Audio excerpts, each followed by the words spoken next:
Ben Franklin once said, if you fail to plan, you plan to fail.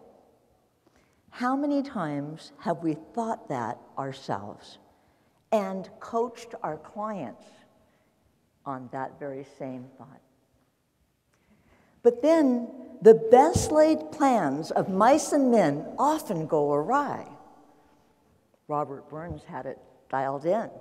And that's what comes back to us. And that's the excuse our clients give for not planning. On Friday, Linda and Lois coached the newbies and asked them to provide a 5-year plan. The Maddow brothers taught us yesterday that plans don't always turn out the way that you think they will. Mark LeBlanc also told us we need to have a plan and a number in mind, our number for our sales for every 30 days. And he said, in the morning, ask yourself, what am I going to do to book my number? What's my plan? And at the end of the day, say to yourself, what did I do to accomplish my plan? Sometimes it's not the plan. Sometimes it's plan B. Dr. Stone told us at the end of the day that young entrepreneurs should look forward to going into their own business, but be prepared and plan for the terror of being an entrepreneurial person. Let me take you on a little trip where plan B saved my life. It's a beautiful summer day, and my son Glenn calls me on the telephone and says, Mom, you and Dad have got to come to Eureka, California, and take a trip on my fishing boat. The salmon are hitting like crazy, and it's beautiful weather.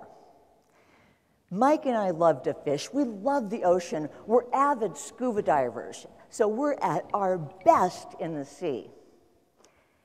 We go to Eureka. We have our picnic lunch. We have our fishing poles. We have our bait. We get in my son's 18-foot fishing boat. And the fishing boat is different than the typical fishing boat that you might have experienced. It has a fish finder, so it tells you where the fish are. It has a GPS system, so you never get lost. It has downriggers, so it holds the fishing poles for you. It has a battery-operated motor to reel up the line. This is my idea of a wonderful day on the ocean. So we get in the boat, and we're ready to go. And my son, Glenn, does his pre-flight checklist. He makes sure that we're full of gas, and that the batteries are charged, and that there's bait in the bait bucket. We're on our way, and we're cruising out of the harbor in Eureka. And as we get closer to the breakwater, I look back at the shore, and I think to myself, what if the boat sinks? And then I push that thought out of my mind, because I'm a little bit of a worrywart.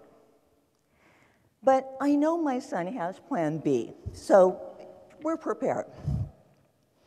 We get out to the breakwater, and the waves are breaking over the top of the rocks. And the swells are 3 to 4 feet.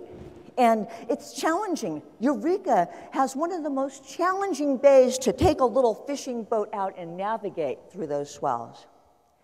But we make it, and the water's splashing in the boat, and I'm getting wet, but that's okay. I'm looking forward to a great day on the water. We cruise along a little further, and we follow the fish finder to look for the salmon. And I'm noticing that my feet are wet. Now, I asked my son, Glenn, is it okay that there's a little bit of water in the bottom of the boat? And he said, it's okay, don't worry about it. It comes in from the sides, it comes in from the bait bucket, not a problem. We get to our destination and we're fishing a while, no fish. We go to our next destination, and I notice that the water is not only covering my tennis shoes, but it's starting to creep up my calves. And I'm really getting worried now because I said to my son, Glenn, is this okay? We're taking on water. He looks at me and he says, this is not okay. And he hands me a bucket. And he says, bail. So I'm bailing and bailing and bailing. And as fast as I'm bailing the water out of the boat, it's coming back in. So my husband, Mike, grabs the bucket and he's bailing and bailing and bailing. No progress. Water's coming into the boat. So for the first time, I'm seriously considering that the boat might sink. And so my son immediately gets on the marine to shore radio. Mayday, Mayday, this is the Mutaba. That's the name of his boat. We're taking on water faster than we can bail it out. The Coast Guard responds immediately. What's your position? My son looks at his navigation device and tells the Coast Guard the exact longitude and latitude. They know exactly where we are. I'm starting to feel better about this already. Then they say their ETA is 20 minutes. We're getting tired of bailing the water out of the boat, but they tell us to keep bailing. I'm seriously considering now that we're going to be under the water instead of on top of the water. And my son pulls out plan B, the life preservers.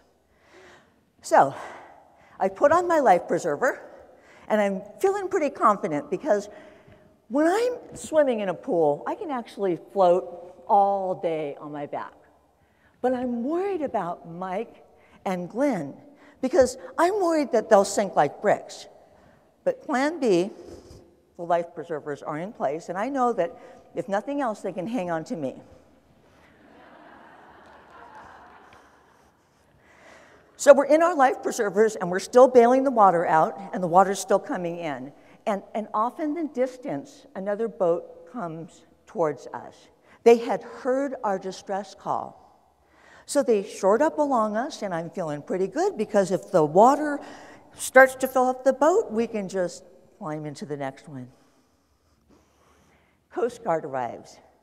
Over the PA system announced that my husband, Mike, and I should get into the other fishing boat, and we should make our way back to shore. Now, we're 2 miles off the coast of Eureka.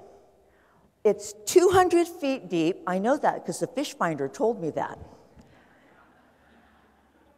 And I'm confident now that we're going to see my son Glenn back on the shore at the dock. The Coast Guard instructs my son to follow along, and they will escort him back to the shore. Well, I look over my shoulder, and I see my son Glenn climbing up onto the Coast Guard vessel, and I see the Mutaba sink slowly under the water. What happened? We'll never know what happened. 200 feet down, 2 miles off the coast of Eureka. But I do know this. My son had plan B. He had safety plans. Anything could have been different that day. What if the Coast Guard was someplace else, rescuing another vessel far away? What if there were no fisher people on the ocean close by to hear our distress call? What if the battery was dead and the marine to shore radio didn't work?